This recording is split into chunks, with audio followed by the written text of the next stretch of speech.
The Battle of the Valerik River on July 11, 1840 was fought as part of the Russian conquest of the Caucasus. It occurred about 30 kilometers southwest of the fortress of Groznaya between forces of the Imperial Russian Army and North Caucasian mountaineers led by the naib Ahberdila Muhammad.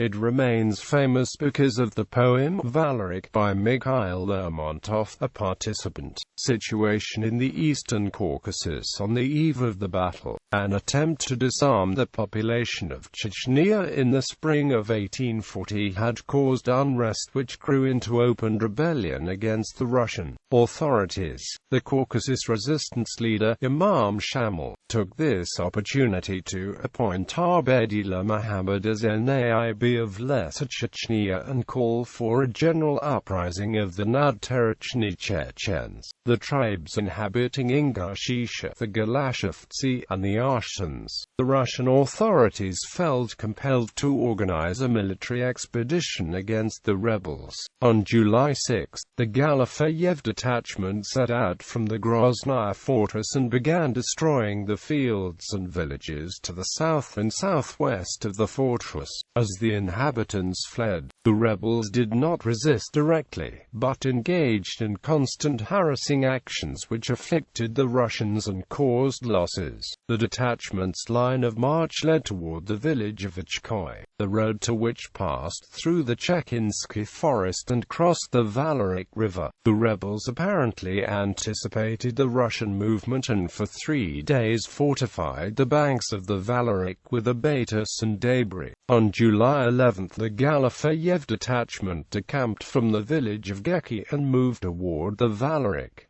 Opposing forces: the Russians, the resistance. Lermontov, in a letter to Barbara Lopukhin and later in his poem Valerik, evaluated the strength of the enemy at 6,000 to 7,000 fighters, given that in the area of Lesser Chechnya under the leadership of Ahberdila Muhammad there were 5,700 families, and that an unprecedented effort was being made on the part of the rebels, assuming about 1 fighter from each family. The number 6,000 does not seem too high.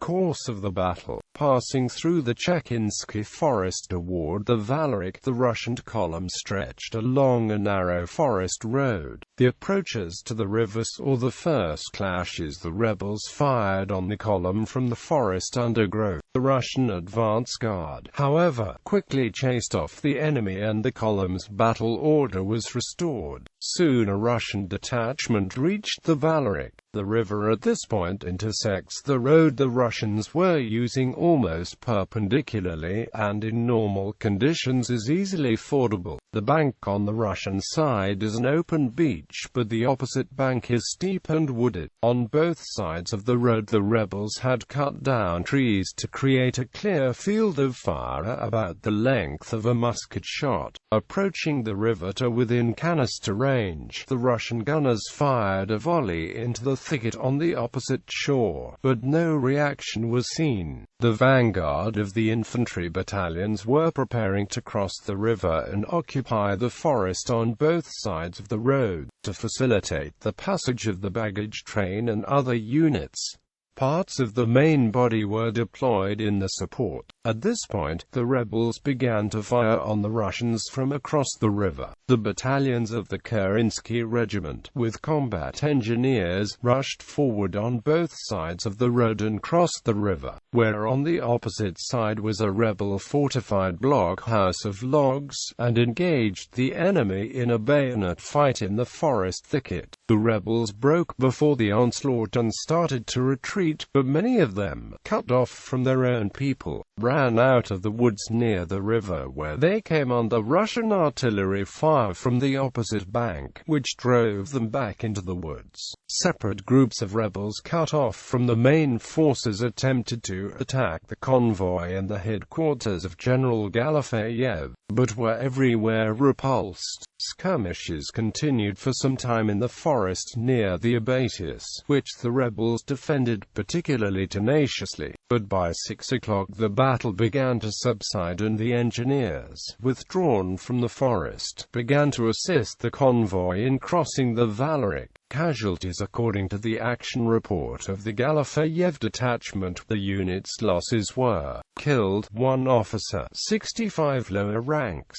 wounded 2 staff officers, 15 other officers, 198 lower ranks; shell-shocked 4 officers, 46 lower ranks; missing 1 officer, 7 lower ranks. 29 Russian horses were killed and 42 injured. The rebels left 150 dead on the battlefield. According to the reports of spies, Ahberdila Muhammad was shot in the leg. Lermontov stated in a letter that 600 bodies were left by the rebels. Results and implications. After crossing the Valerik, the Galafayev detachment moved to Achpoy, meeting no further serious resistance. Some minor clashes and skirmishes continued. Local residents said that the rebels had been sure that the Russians would not be able to cross the Valerik, so at Achpoy and other nearby villages the residents did not leave until the Russians actually arrived. Here the Galafayev detachment was met by troops under Major General Ivan Labanziev, who had been performing similar operations in Ingushetia. On July 14 the Galafayev detachment returned to Groznaya. After a series of similar operations in the late summer and autumn of 1840, the rebellion in Chechnya and Ingushetia was extinguished. The rebels, who did not want to accept this situation, were forced to leave the mountainous region of Dagestan, and a strategic success against the Russian authorities was not obtained. Lermontov's role and poem. Mikhail Lermontov, a lieutenant in the Tenginsky regiment, showed exemplary valor in the battle. The official battle report stated, "This officer, disregarding any danger, fulfilled his duties with outstanding courage and composure, and was with the first rank of the bravest soldiers assaulting the enemy's entrenchments." For this, Lermontov was awarded the Order of St. Vladimir 4th class, but he never received the award as his name was removed from the final list of recipients by Tsar Nicholas I, who harbored a strong dislike for the contumacious poet.